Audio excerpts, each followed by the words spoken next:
Hi guys! Welcome back to my YouTube channel. So ngayon lang po ulit tayo nakapag-vlog, and for today's vlog ay meron po tayong mission, and for today's vlog ay papunta po kami ngayon ng Memorial Hospital dahil may nagpaabot po ng tulong para po kay Tinene, yung nanay po ni Kamuninga. At ayan, maraming salamat po sa Sir Edward Cabolers TV. Siya po ay isa sa napakatagal na po nating supporter and sponsor. So, napag-utusan niya po ako na mag-abot po ng tulong sa nanay po ni Kamuning dahil kasalukuyan nasa hospital nga po ngayon. And ayun, kakukuha ko lang po ng pera sa Cebuana. Hindi ko na po ina-vlog. Bali, nagpapabot po ang sir ng 4,000 pesos. So, papunta na po kami doon para dalhin po yung pera. And ayan, kasama ko po si Mabel, si Joanna, and si Mara po. So, e-bike po ang gamit namin ngayon para dahil mainit po at saka po, may aksidente.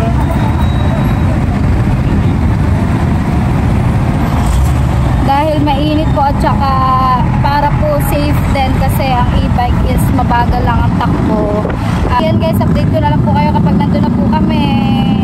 So yun guys, nandito na po kami. Yan, si Kamuning nandun na sa may labas, sinusundo niya kami. Bumili muna kami ng face mask before kami pumasok sa ospital.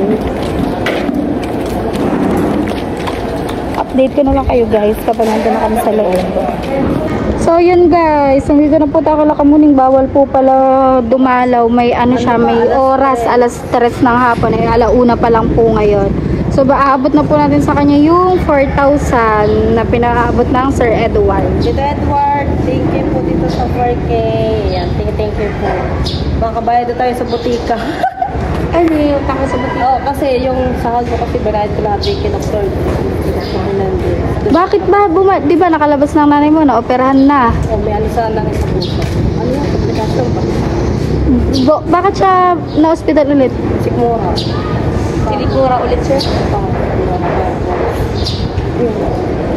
Katuntak ka ng nanay, ay sabihin ko ano yung mangyayari sa nanay. Bakit? Sa akin na naman yung sinabi na pwede daw mana daw nanay, pero ano sa ayun. Madami na siyang, di ba? Madami daw komplikasyon. Oo. Puso. Meron nga din sa puso. Ano, pain reliever na pain reliever. Gamot ng gamot. Dami. Maghapon, nanay, pitong turo. Nanay, maghapon. Bago sa ikaw lang nag-ano. Wala akong kapal na kasi, di pa ako naligo. Anong pagkain nyo dyan? Yung libre lang? Libre lang ako dito. Nanay, di lang kain dito sa... Paano yun? Paano siya nakain? Ano lang, yung mga sabaw-sabaw. Kaya dala naman kayo din ng pagkain. Ano? Wala nagdadala ng pagkain din eh. Oo. Kaman talaga. Salamat pala. Kahapon nyo, dumugaw ilang kahapon dito. Lugaw yung mo? Stress. From the start. Ay, buhay. Yung sinahod mo, di yan lang napunta, ano? Pwede kayo mag-ano. Kunyari, ikaw mag-birthday mo nanay. Saglit lang. Tingnan mo yung sakit number 8. Tatakot ka ako mag-isa. Natatakot nga siya kaya, sumama kami eh. Hindi yan na. Ganda nila naman. Bukas lang dun sa Mexit. Okay mga kadaan. Dun sa mga kadali. Sitwasyon mo din. Sakto sila. Kahirap nga bago mag-isa ka lang. Yung ikaw lang yung, ikaw na sa financial, ikaw na sa... Kapatid ko eh. Naaway ko naman. So, pupunta din eh. Magbabantay sa nanay. Siyempre, kailangan ko din umuwi. Pamasahin na naman. Naman ang layo-layo. Kaya nga, mahal na pamasahe. Sabi ko, wag na kayo magsipunta dito. Saglit na kayo magbabantay. Yun nga. Eh, di naman din ako Nakakatulog ka naman. Hindi din. Kasi panay ang punta din ng Nakalip nurse pa yung dyan kagabi eh. eh. Tsaka panay ang Ang kirot. kagandahan din kasi No. din yan sa memorial. Talagang On time ang mga test. talagang ano na tayo. Yung kapag ano talaga. Kunting tulog mo lang. Anytime. Ano, tuk-tuk. Ulit. Gayon nga, dyan. Gayon nga. Madaling araw, bukas ang pinto. Akala ko may asunod po. Ako lang ba naman mag-isa? Nakakatakot nga nun.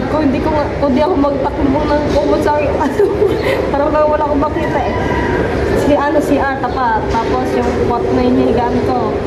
Nandun nga yung pitong sa akin. Yung CR. Yun. Kaya, Tulog ngayon, tinini. gising.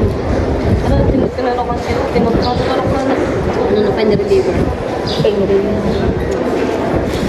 Mag-ano ka Dami ng sakit sa mga. Eh, yung mga... Halatang stress ka na, mamayat ka eh. Sana all. Sana matanggal na rin yung bibig. Mamayat ka eh. Sana all. Sana makalabas na dito. 11, tapos nakalabas ng 18. Tapos bumalik ulit. Di ba, bumalik ulit kayo kay na? Kailan kayo bumalik? Ng 26. Hapon ng gabi. Pero pabalik-balik kayo sa doktor, di ba? Oo. Kaya na. Talagang gasto, araw-araw. Buti na lang is mga sa YouTube mo gano'n ka na kaya. Sa challenge. Doon na naman talaga napunta lahat ng akin ano eh. Sa akin. Tapos ngayon, Eh ngayon, naka-admit ulit ang nanay. Di naman na siguro na gano'n nakalaki yung babayaran namin sa dalawang magkano binayaran nyo nun? Nung 90. 90? Apa, yung inoperahan mo. Tapos dalawang doktor ni ng nanay, si Dr. Patatsi at si Dr. Hernandez yung nagkano sa nanay. Kahit si Dr. Magkano lang lahat ng bill?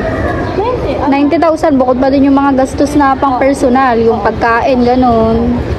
Abot talaga ng... Basta sa ospital, 90. Hindi, ang ano naman, ang... Ay, sa doktor. May naman si nanay, ang nakaltas sa PhilHealth na 32,000. Tapos sa doktor, kay Dr. Hernandez, tatlong doktor yun, 90,000. Tapos na to, iyak ka malala. Uuna na kami. Sige. Thank you. Send ka na lang sa'yo. Sige. Yeah, thank you, Tita Edward. Thank you po na marami. Thank you po. Yan, Sir Edward, kami po ay hindi na nakapasok sa loob dahil bawal po. Gawa, meron po palang oras ng dalaw, 10 to 12, tapos 3 to ano? 3 to 5 p.m. 1 p.m. po ngayon, kaya hindi po kami pinayagang pumasok. Pwede po sana yung, kunwari ako muna yung bantay ng nanay ni Kamuning, kaso ayoko, natatakot po ako, kaya yun. Hindi na po namin nakita si Tinene. At Sir Edward, thank you po sa tulong na ibinigay nyo. And yan guys, dito kami ngayon sa Walter Mang Inasal. At thank you so much po Sir Edward sa palan sa amin. Thank you, Sir Edward. Yan. So, ang Sir Edward po ang nagpalansya sa amin ngayon. Yan. So, nabigyan na nga natin kay Kamuning yung pinaabot ng Sir Edward. Waiting lang po kami sa aming order. And yan, kakain na kami guys. Sunday rice. Crema de leche. Thank you Sir Edward.